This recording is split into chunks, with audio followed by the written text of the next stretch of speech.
Hello बच्चों, good morning, welcome back to standard 8। We are in chapter number 1 rational numbers और उसका introduction का video भेजने के बाद आज मैं आपको इसी चैप्टर का एक्सरसाइज 1.1 का वीडियो भेज रहा हूँ।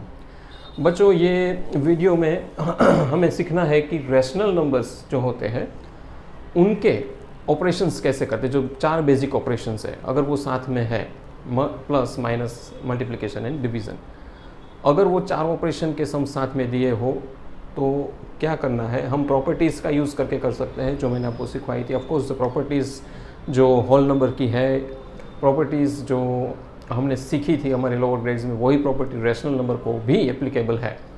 तो या तो हम प्रॉपर्टीज़ का यूज़ करें या तो हम डायरेक्टली भी डिमास जो फॉर्मूला है, division, multiplication, addition and subtraction, उसका सीक्वेंस लेकर भी अगर हम सॉल्व करें तो हम कर सकते हैं। तो आइए, मैंने यहाँ पे क्वेश्चन नंबर 1 एक्सरसाइज 1.1 का क्वेश्चन नंबर 1 का फर्स्ट सम है, उनको कैसे सॉल्व किया है। यहाँ रेशनल नंबर का मल्टीप्लिकेशन, एडिशन, माइनस सब साथ में है और उसको सिंप्लीफाई करना है। सबसे पहले बच्चे क्या करेंगे कि अगर डीमास की फॉर्मूला है हमारे पास, डीमास की तरह मतलब डिवीज़न पहले करना चाहिए जब सारे ऑपरेशन साथ में दिए हो, मल्टीप्लिकेशन, डिवीज़न सब। देखो यहाँ मल्टीप्लाई है, यहाँ प्लस है, यहाँ माइनस है, अगेन मल्टीप्लाई है। तो सबसे पहले आप डिवीज़न करो। डिवीज़न नहीं है तो फिर मल्टीप्लिकेशन करो। हाँ, मल्टीप्लिकेशन है तो सबसे पहले मैंने क्या किया, ये दोनों को लिया, -2/3, 3/5, इनका मल्टीप्लाई किया तो -3 2 ज़ा -6 एंड 3 5 ज़ा 15। प्लस की साइन है, प्लस की साइन छोड़ दी। अब ये जो है 5/2 -3/5, तो इन दोनों को यहाँ लिख दिया फिर, बरोबर है। अब क्या होगा कि मैंने इसको तो सॉल्व करके यहाँ रख दिया है, बरोबर है। अब यहाँ प्लस की साइन है, अब यहाँ सब्ट्रैक्शन है, उसको यहाँ लगा दिया है। अब आप क्या करोगे, सबसे पहले तो हमने ये मल्टीप्लाई करके उसको तो हमने सिंपल बना ही दिया है, -6/15, इसके बीच में प्लस की साइन, अब यहाँ सब्ट्रैक्शन है, बरोबर है। तो इसको उठाकर मैंने यहाँ लगा दिया है और कुछ नहीं किया है। अब सबसे पहले डिमास में ऑर्डर में प्लस आता है तो मैं इन दोनों का प्लस पहले करूँगा, समझ गए। तो I will add it first, और यहाँ प्लस ये जो नीचे उतरा उससे पहले मैंने यहाँ मल्टीप्लाई कर दिया है, 3 1 ज़ा 3 एंड 5 6 ज़ा 30। तो ये भी कंसाइज हो गया है। अब बचा सिर्फ ये प्लस और यहाँ पे माइनस। सबसे पहले इनका मैं लेता हूँ इतना, दिस मच। तो बच्चों क्या होगा, अगर मैं ये ले रहा हूँ तो इनका हमें ये फ्रैक्शनल नंबर्स है, रेशनल नंबर्स है और प्लस की साइन है, तो मुझे एलसीएम निकालना पड़ेगा। अब एलसीएम निकालने का ऑलरेडी मैंने सिखा दिया है, जो शॉर्टकट मेथड है उसको ही फॉलो करना है। तो आप इसको क्रॉस कीजिए, यहाँ इसको क्रॉस कीजिए, फिर इन दोनों को मल्टीप्लाई कीजिए, that will be your LCM. 2 6 ज़ा 12, तो -12 क्योंकि यहाँ माइनस की साइन है, प्लस की साइन, 15 5 ज़ा 75 और 15 2 ज़ा 30। तो ये निकल गया एलसीएम इसका, -3/30 ऐसे ही रख दो। अब इसको सिंप्लीफाई करो, -12 + 75 + 63 होता है, 30 का 30 -3/30, उसको नीचे उतारते जाइए। अब हम क्या करेंगे,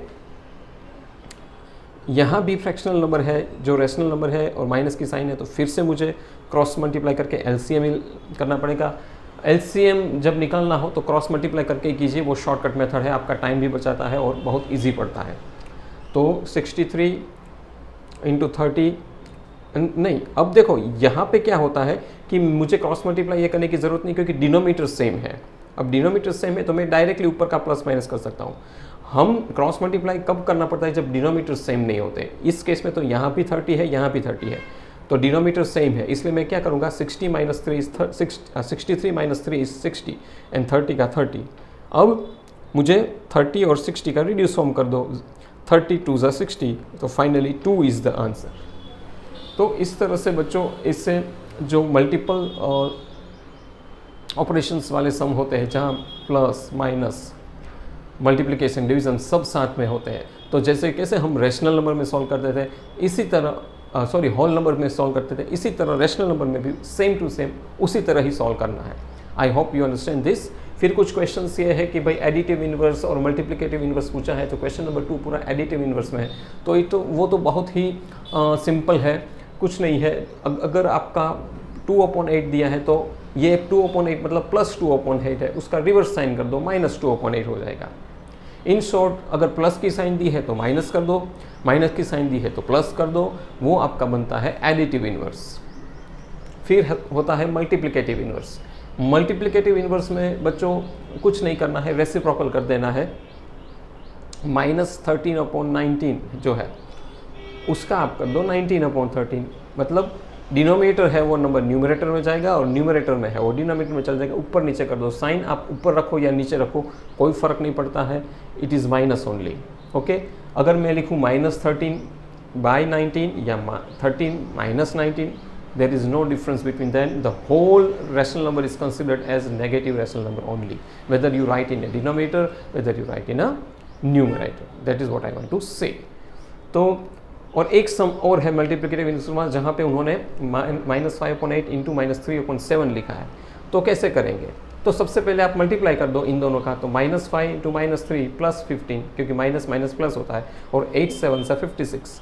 तो पहले मैंने इसका सिंप्लीफाई करके ये फॉर्म कर दिया, मल्टीप्लाई करके ऐसा फॉर्म ले लिया जो पहले वाला सम में मैंने किया था। उसके बाद उसका रेसिप्रोकल कर दिया, 56/15 कर दिया, ऊपर नीचे कर दिया। That is your answer, very simple. तो बाकी के सम भी ऐसे ही है। और आइए हम नज़र डालते हैं क्वेश्चन नंबर 10 और क्वेश्चन नंबर 11 में कुछ ब्लैंक्स दी है इस चैप्टर के लिए, वो ऐसे ही मैं ओरली आपको यहाँ पे बोल देता हूँ। बहुत सिंपल और आसान है बच्चों। जैसे कि क्वेश्चन नंबर 10 में लिखा है, right the rational number that does not have a reciprocal.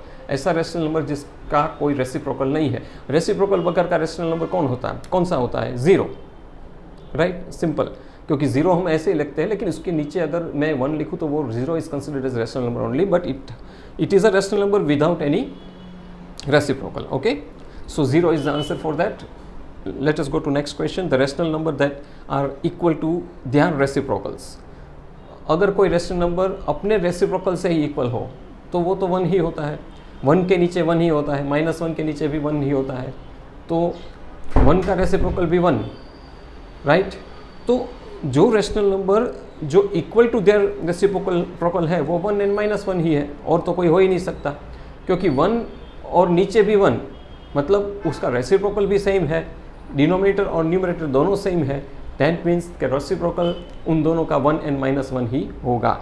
Third है, the rational number that is equal to its negative, that is 0 only.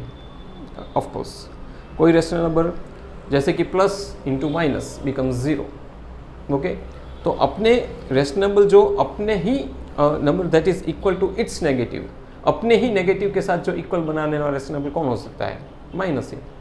मतलब अगर +1 है तो -1, +2 है तो -2, एंड अल्टीमेटली उसका आंसर क्या आएगा? 0। अब हम देखते हैं ब्लैंक्स की तरफ थोड़ी नजर डालते हैं।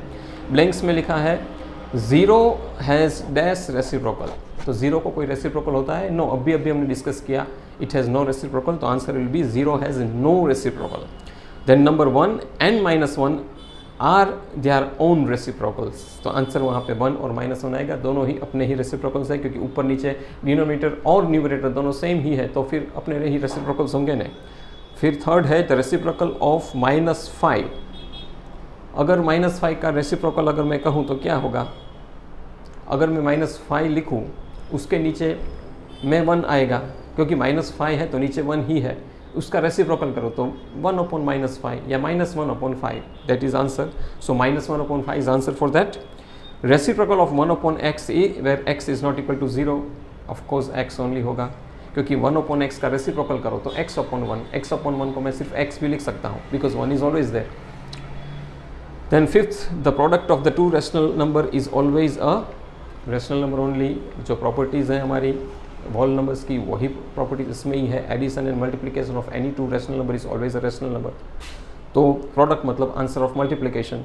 तो अगर कोई दो रेशनल नंबर को मैं अगर मल्टीप्लाई करता हूँ तो आंसर रेशनल नंबर में ही आएगा। And the last blank that is the reciprocal of the positive rational number is always positive and negative is always negative. With this we have completed exercise number 1. ये सारे sums आपको note down कर लेने हैं बच्चों अपने book में। Book को रेगुलर रखिए, कोई भी डाउट हो तो मुझे बताना, I will solve you and give you. Thank you very much for listening.